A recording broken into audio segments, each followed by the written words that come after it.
Dan and Amy and the Jacobins on college campuses, all of our young Robespierres instituting a reign of terror for anyone they disagree with within the safe confines of a college campus. The examples are legion at this point, from the unrest at Berkeley. Of course, the irony being Berkeley, the home of the campus free speech movement back in the 60s, to the assault at Middlebury, to the protestations of Heather MacDonald more recently, of course, the author of the best-selling book War on Cops.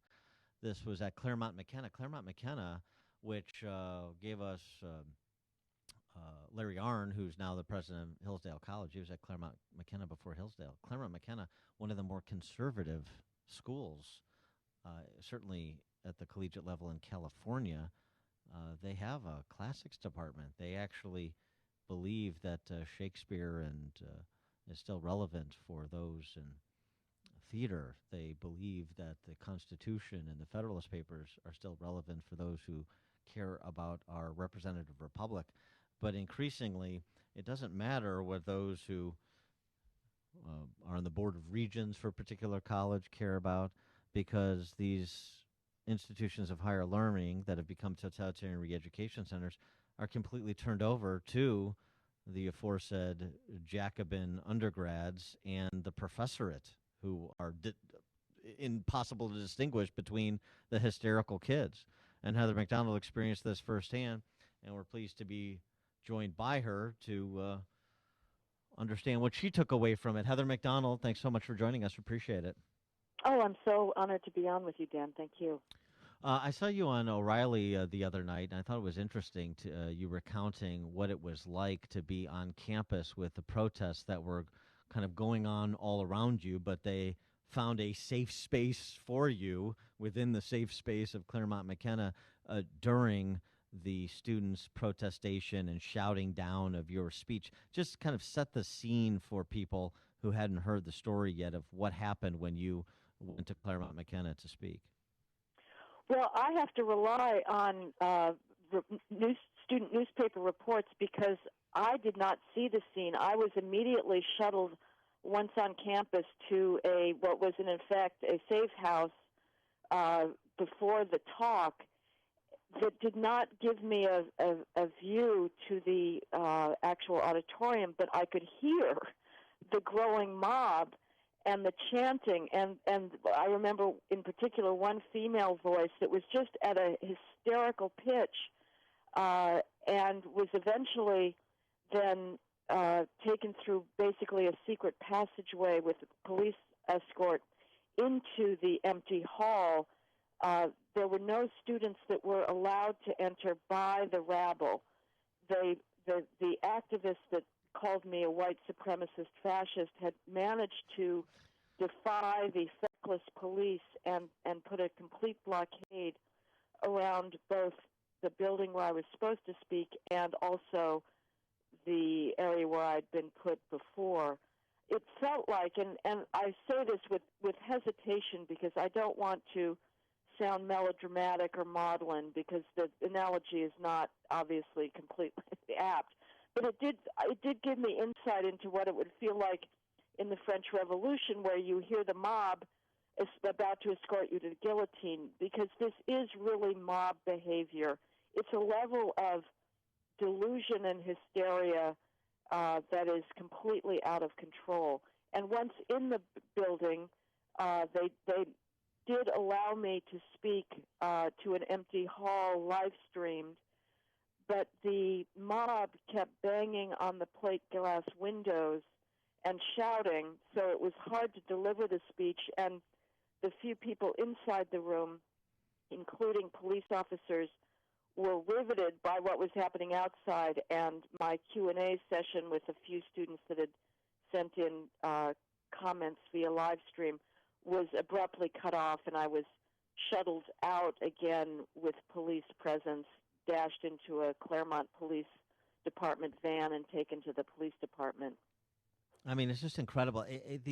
This has gone from, I don't know, 20, almost 25 years ago when I was an undergrad at Northwestern, where it was the hunger strikes for Haitian refugees, and even today, some of the kitschy, I need a safe space from Chick-fil-A because I don't agree with the Cathy family about this issue or that issue, that kind of stuff. Whatever, right? That's silliness.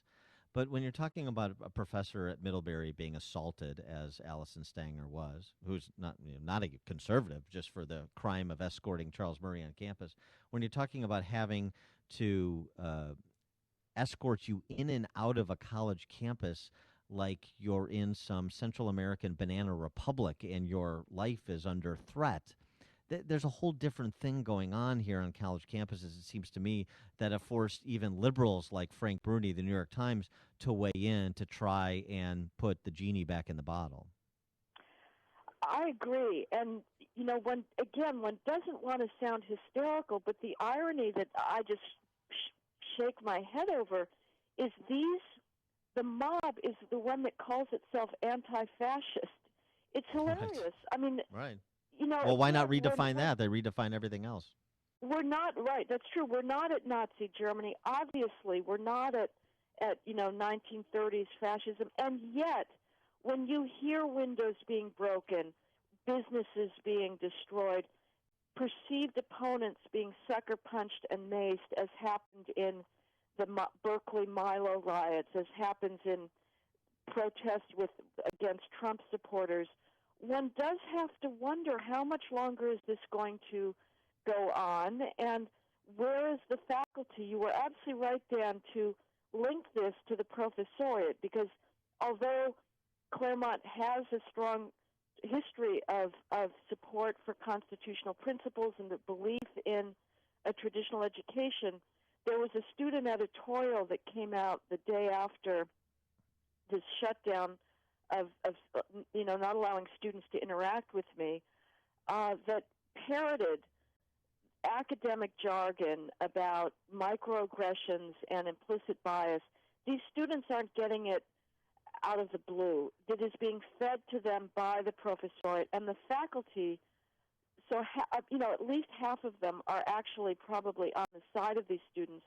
But my question is, for those that still have some tenuous connection to reality and understand that I am not a white supremacist fascist, where are they in saying this enough is enough? We have granted faculty the extraordinary privilege of tenure, lifetime employment to protect their own freedom of speech and thought, and yet as the growing intolerance and, yes, proto-fascist behavior grows on campuses, the faculty are missing in action.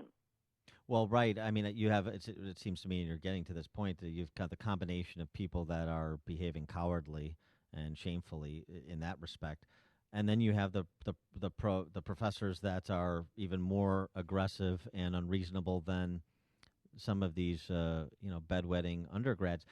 The professor at Fresno State, who tweeted out that Trump should be executed, should be hanged and the higher the better, tweeted out that Republicans should be assassinated, 2 Republicans for every refugee denied entrance. And he can't understand why Fresno State has put his status as a lecturer at that college under review. He thinks it's part of a vast right-wing conspiracy. So it seems to me that you've got a real problem where you've got the adults conspiring with the students, and even if they represent a small fraction in terms of the expression of their position, the violence and the bellicose, if not criminal, rhetoric, even though that's a small fraction, the rest are laying down and letting them have the run of the place. And you're absolutely right, Dan. And I think the other thing that I just hope the public starts to understand is this type of aggressive abuse of power. And again, I don't mind so much being silenced, but what these students were doing was preventing their fellow students from engaging with an unorthodox speaker. So they are exercising brute power over their fellow students, and that is really what is most appalling. But this whole shutdown speech uh, movement grows out of something much more profound and important, which is the dominant ethos, the academic goal on colleges today, which is to teach victimology. The humanities have been completely conquered by identity politics that sees the world, whether it's on a privileged, cushy American college, which is basically every American college, or the world at large, as divided into an ever-growing group of favored victim groups and their oppressors. And that ideology is teaching a larger group of people to think of themselves as abused and victims, whether they're females or people of color who are not Asian, and they're going to graduate with massive chips on their shoulder, demand more reparations, and be basically unfitted for adult life. But they will seize the levers of power. They already have to a certain extent in government bureaucracies, and it is based on a delusion. America is not a racist place. It is, all of these colleges employ massive racial preferences in order to engineer what they view as diversity. The idea that to be a minority student on any college campus today is to be in need of safe spaces, to have one's very existence threatened, which is the rhetoric that is used, is preposterous. And yet students are being encouraged to embrace a lie, and that is very consequential. One of the other lies that they embrace is the tripe from Black Lives Matter. And I thought you had a nice piece of verbal jujitsu on O'Reilly when you talked about police being the agency that most closely exhibits the proposition that Black Lives Matter. Explain what you meant by that. Well, there is no government agency more dedicated to the proposition that Black Lives Matter than the police. Tens of thousands of minority males are alive today who would have been dead had homicide rates remained at their early 1990s levels. This country, through the mid-2014, experienced an unprecedented 50% crime drop, and it did so because of proactive, data-driven, accountable policing, a policing revolution that began in New York and spread nationwide. The police are the ones that are going into high-crime areas, trying to get the thugs off the street. And my message that I try and convey, I go into high-crime areas. I go to police community meetings in places like south side of Chicago or south central L.A., central to Harlem and the Bronx.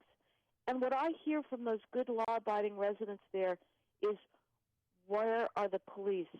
Please, Jesus, send more police. People are desperate for police protection. They want the dealers off the streets. They want the kids off the corners who are fighting and using guns. Their voices are never heard, but there is massive support for the cops in minority neighborhoods that is drowned out by the activists and the media's refusal to go and listen to those people who want help. She is Heather MacDonald, contributing editor for City Journal over at the Manhattan Institute and author of the bestseller, The War on Cops. Heather MacDonald, thanks as always for joining us. Appreciate it. Thank you, Dan. I appreciate it. And she joined us on the Turnkey.pro answer line.